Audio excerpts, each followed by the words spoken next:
Welcome. It's Good Morning Anambra Monday episode. Today is 9th day of June 2025, and we're so delighted to be here this morning. My name is Nonya Mokoye. And I'm Ajuluchuku Okabwe. Welcome to the show. Let's begin with a press review.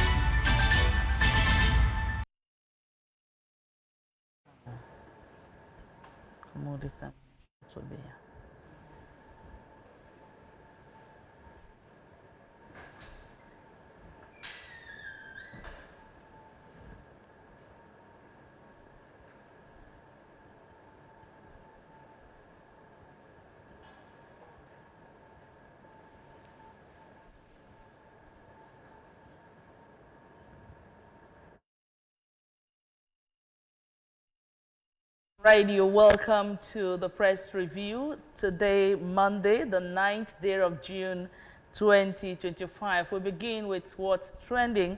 Sorry, before that, we have a guest in the house, Samuel Ololo. Samuel, how are you? You're welcome to the studios of Good Morning Anambra. Thank you very much, and good morning to you. Good morning, Anambra. All right. Good morning. Yeah, good morning. It's been a while. Thank you so much. All right. We at some stories are trending on ABS website. Quickly, we just pick two stories there and move on to other papers. Anambra Women Affairs Commissioner Obina cautions students against social media influence, and more stakeholders happy with Soludo's achievements back his second term. Quickly, we move to the papers, Ajulu. Quickly, the first paper we have for review this morning, the 12th day of 9th day of June 2025. Daily Sun happens to be the first paper, and PDP leaders lament over crisis. That's the banner headline on the Daily Sun this morning, and the writer says, hope on August convention to save party. Also on the Daily Sun newspaper, okay, we still have Tinubu. Sanwo-Olu hold reconciliation meeting in Lagos. Governor decries rift, calls speculation, people crying more than the bereaved. President to address NAS joint session on June 12, confer national honors on select legislatures. I don't think that's our problem for now. Quickly, let's see. Well, the big picture here is still talking about His Excellency's visit to Abuja. Imagine leaving your bedroom and then going to your living room. That's what we are seeing there. Talking about the minister, the Honorable Minister of Federal Capital Territory, that's Barrister Nyesom Wike, CON, and the Honorable Minister of State, Dr. Maria Mahmood, on behalf of all residents of the FCT, welcome His Excellency Bola Ahmed Tinubu, GCFR, on the 17-day commissioning of the project from June 10 to July the 3rd, 2025. I think that should be the, on record, that should be the longest commissioning project ever in this country. Kudos to APC government. All right, let's allow Ololo to actually take a look at some of the stories we've reeled out now this morning. Ololo, over to you. Good morning once again. For me, one story that piques my interest, and I think it's important we begin to talk on it from the APS website. The Commissioner of Women Affairs, Zifi Obinabo, cautioning the youths, and by extension, every well-meaning citizen of Anambra State and maybe beyond Anambra to be wary of social media influencers and people that we can also call content creators. And for me, we know virtually everything has its merits and demerits. But it becomes very worrisome when the demerits begins to outweigh the merits. And that is the situation we are actually experiencing and grappling with in Nigeria currently, where people are becoming creative, people want money, people want to make a name for themselves. So every information they push out there, nobody is aware. They don't even scrutinize it. You in the media, you know the line managers you have. If you produce any document, people that will need to vet it, edit it. Yeah, I understand that sometimes in that process, some kind of messages are being watered down or expunged. So some people might just want to pass information as it is. However, I become so worrisome about how people now try to push propaganda, people try to push outright hatred and lies for the sake of whatever it is. So it's important. And when some of this information come on board, every well-meaning citizen, as we have always been told, is what is the source of this message? What is the intent of this message? Is it beneficial? So these are the kind of questions we should ask. That calls for verification before actually you push out any information. Very, very important. Okay. And, these content creators, they might think they are trying to gather that traffic. So whatever we are saying is not making sense, as long as they are making their money. But this now still comes back to the federal government, our leaders. I mean, these issues, we have been talking about them. If you go on air now, you now see people beyond lies, illicit videos and skits, pushing it out there, forgetting now that also children also have access to some of these. Are you forgetting about the issue of lives? The traditional media cannot just push out pictures or videos where people are killed. But that we see it anyhow on the social media, and it could be as a result of the way these things are flaunted, that people no longer have regard for human lives. That is one of it, actually. I mean, now, even our leaders, the security force themselves, have also built this immunity to death, where you now begin to see only 17 people died. Because over time, we are now being made to see death calls everywhere. That is. All right, I think this can actually make for a big topic, for another day when we talk about things shared on social media. Let's quickly move to the Punch newspaper before you take another comment. Ground rent, 34 embassies risk closure Tuesday. That's the banner headline in front of the Punch newspaper with a rider there. FCTA probes PDP, FIRS, other payment. Tinubu approved the extension ends today. Germany, Russia, Turkey on defaulters list. And of course, the big picture in front of the Punch reads, the Honorable Minister of Federal Capital Territory, Barrister Ezemonye Sonwike, CON, and the Honorable Minister of State, Dr. Maria Mahmood, on behalf of all residents. Okay, that's the exact story, the exact picture, and of course, story that is in the Sun newspaper, where His Excellency will commission projects. Said the second anniversary of the present administration. It's going to run from June 10 to July 3. Let's. I think you need to comment on it, because we've seen it in the other paper, and it's here again. Yeah, so first of all, it's interesting to really, last month I went to Abuja. I just passed through the airport to my event venue. After it, I came back. So I've not really had the time to go all through Abuja city to even see with my eyes. If not what people say about how he has turned Abuja to, what is it called, development ground. It's interesting that this is happening, and I'm keen to see the kind of projects they will be commissioning for this long period of time. However, I will not be surprised. Well, all infrastructure, but I want to be proven wrong.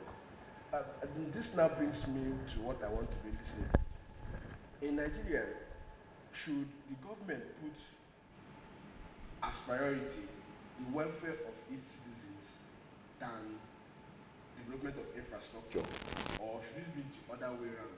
infrastructure first before the welfare of the citizens. Yeah, I understand that some of these things are also intertwined. But when we talk about infrastructure, now we're not looking at the roads that they are building, all those their legacy projects that they want to do. But when we're looking at the welfare of the citizens, we're looking at the construction of things like that will promote or advance, even things that we call the softwares, that will advance education, learning environment, things that will advance healthcare service delivery, things that will put food on the table of the citizens. So the question now is, you are building all these gigantic infrastructure, you are commissioning them, you are making wave that you are doing well, your government is trying and all those things. But the citizens, especially those ones that are you are made to serve, are hungry. Some of them, their families, they've broken out, they have broken homes because they cannot meet up to, and it's also your duty to ensure that they are being protected. Now this now comes back to what I've always proposed as in Nigeria as a way forward.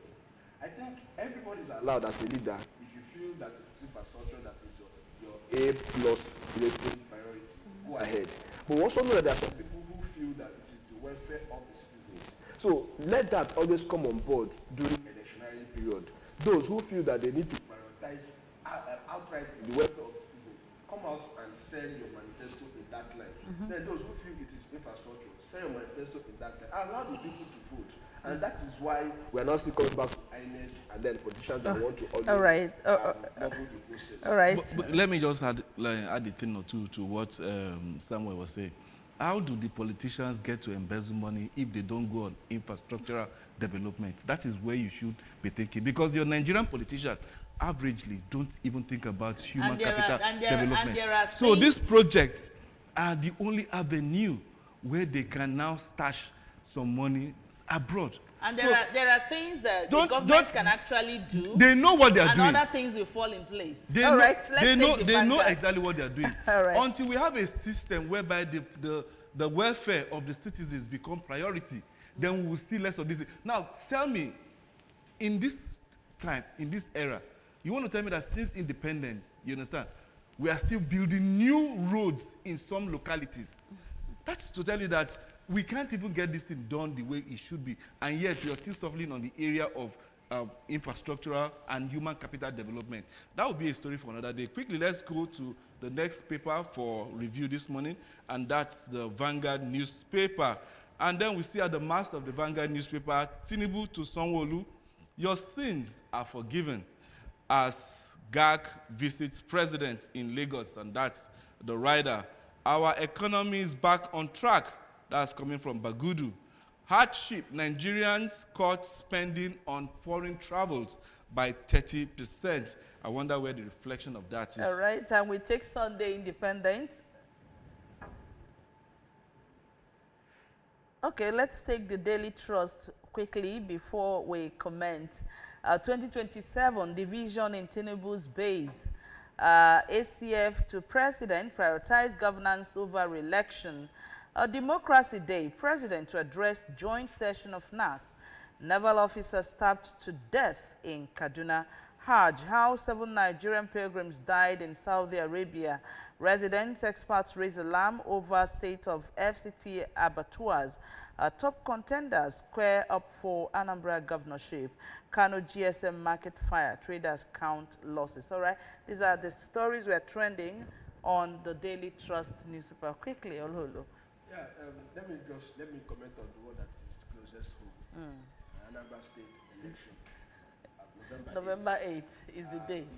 It's gearing up. It's surprising that this is June, we are going into July. I'm yet to see the kind of what is it called now, campaign that will be coming up on board. Because this eventually becomes the beauty of democracy. If the polity is well knitted, I bet you the citizens become more aware of what is happening. And the more aware we are concerning politics and policies, it makes us become more informed to take better decisions. And unlike silencing every areas where it becomes cozy. So when people are endorsing whoever that they're endorsing, I think some of this sometimes it's also a way to dampen the mindset of some other persons. But this is an opportunity to really urge in the Anambra. I mean, we cannot stay away from election in Anambra State. We have to come out. I mean, while our leaders are doing what they have to do, we also as citizens have to do what we need to do. Play your part. We need to play our part. Not just that I want to preach, but for posterity's sake. I mean, we need to understand, we need to demystify governance and politics until we all get ourselves involved in it. Our politicians will continue to have a few days. And the catch is, it is those ones who have the power of incumbency that can then do whatever they want. That the governor is doing whatever he's doing well, Masigino, Ojonro Imog and all those names. It is wonderful. Olatu and all those. It is wonderful. But my question is, have we asked an average Anambra what their want is? Do we think it is that good that he's doing and all those? All right, so we need to really come out and use our voice through vote to determine. All right, Daily Independent newspaper is next. Daily Independent newspaper is up for review this morning, and then we have the banner headline there screaming CBN liquidity squeeze packs, markets reprising of instruments. Economy back on track, though not where it ought to be. That's coming from the federal government. And at the mast of it, we have experts disagree over planned demolition of Lagos International Airport Terminal. SEC warns Nigerians against investing in Punisher coin. And also we have Serap asks Tinubu to review appointment of APC members as Rex. Shetima unveils federal government asset restoration drive. You find that on page 7 of the Daily Independent.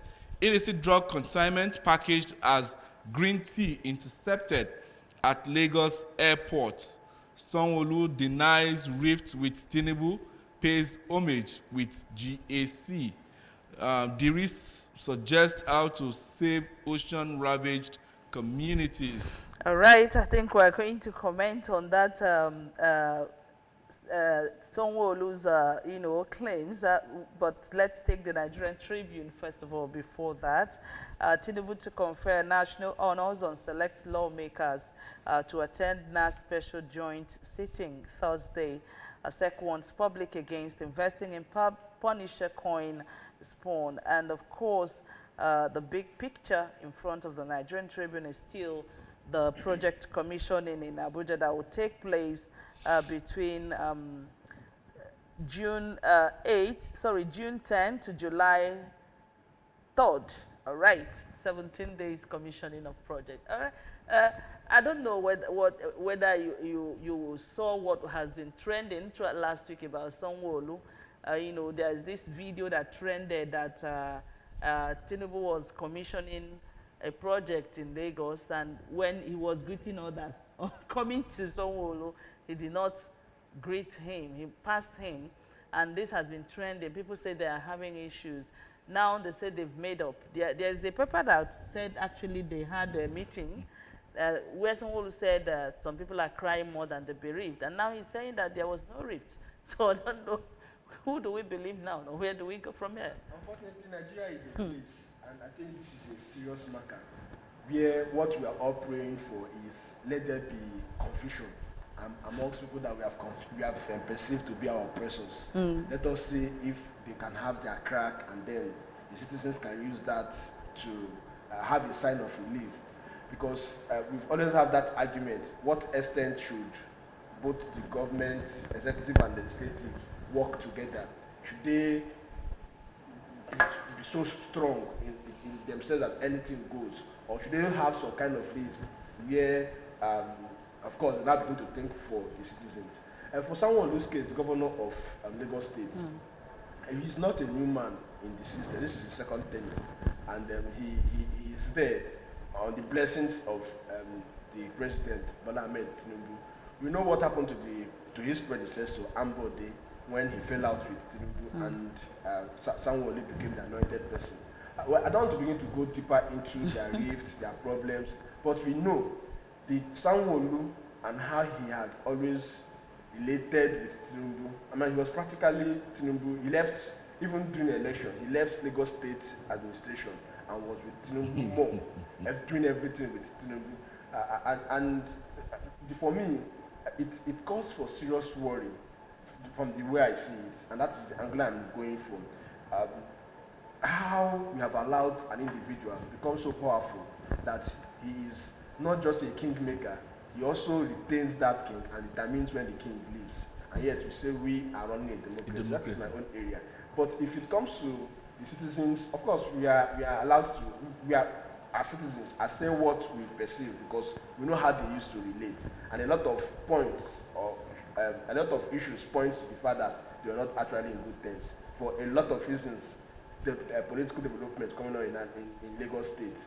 The governor would at a point want to assert his authority, but it now depends on how far he has gone also to solidify his influence. So that is what he was trying to test, and possibly knowing that he doesn't want to stir much waters, decides to go down and to mellow down a bit and reconcile with the president. We all know that.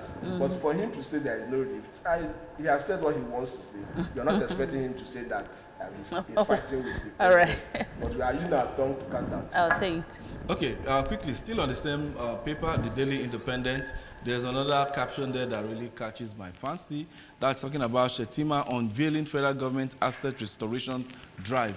Well, I think ceremony on AIT, on Arise TV, that was yesterday.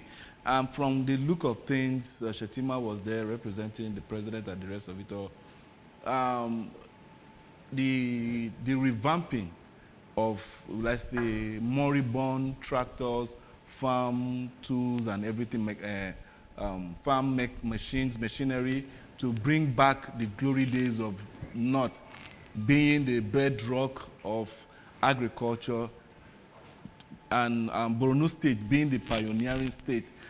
Could this be a step in the right direction whereby we begin to see Nigeria producing what it can eat and then having enough too to export with this restoration drive of the federal government?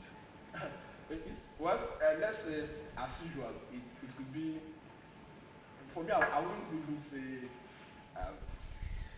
this is a clear path.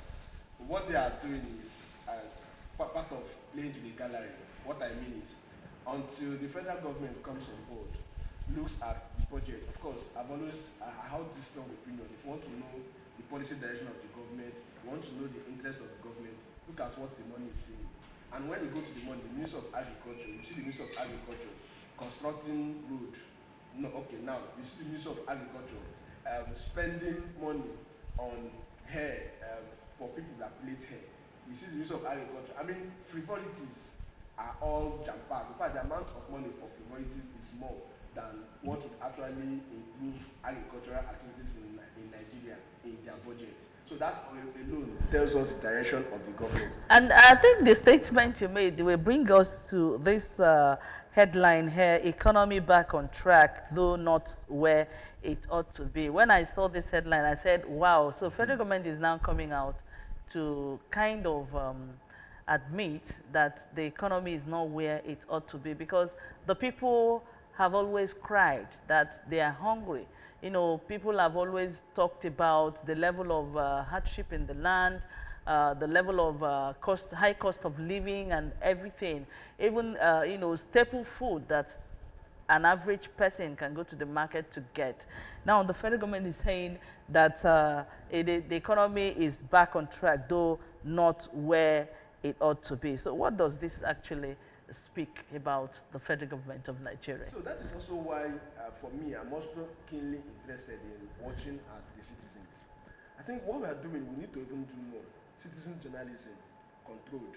Citizens voicing out their feelings unreserved. Because even as we have been crying, lamenting, the government have not even for once come out to say, okay, yeah, the president have come out to say that they know that the people are suffering, they are taking baby step of pains, but their reactions don't even suggest that they really understand that people are suffering. From the policies that they are pushing, today you see taxation, more tax and all those things. It doesn't really show that they understand that these people are suffering. So over time, unfortunately, you really understand a government after its duration. So that they are telling us the economy is back on track. It's good. That means they understood that it was actually in a bad state. So, but now that they are taking it to wherever they think they want to take it to, it is left for the citizens that are feeling the impact of their government to say, oh, things are better off than it used to be, or we are worse off. All right. If they ask me, I will say we are worse off, and the government should better do what they need to do to ensure that. All right, until the pulse of the citizens or the masses are felt, otherwise nothing is actually going on. Actually, this is where we're wrapping up the press review for now. Would like to appreciate Samuel Ololo for his time this morning on ABS television. Thank you so much, Samuel, for being here this morning. Thank you for having me. Up next is definitely the discussion segment on Good Morning Anambra. Don't go anywhere. The show continues after this.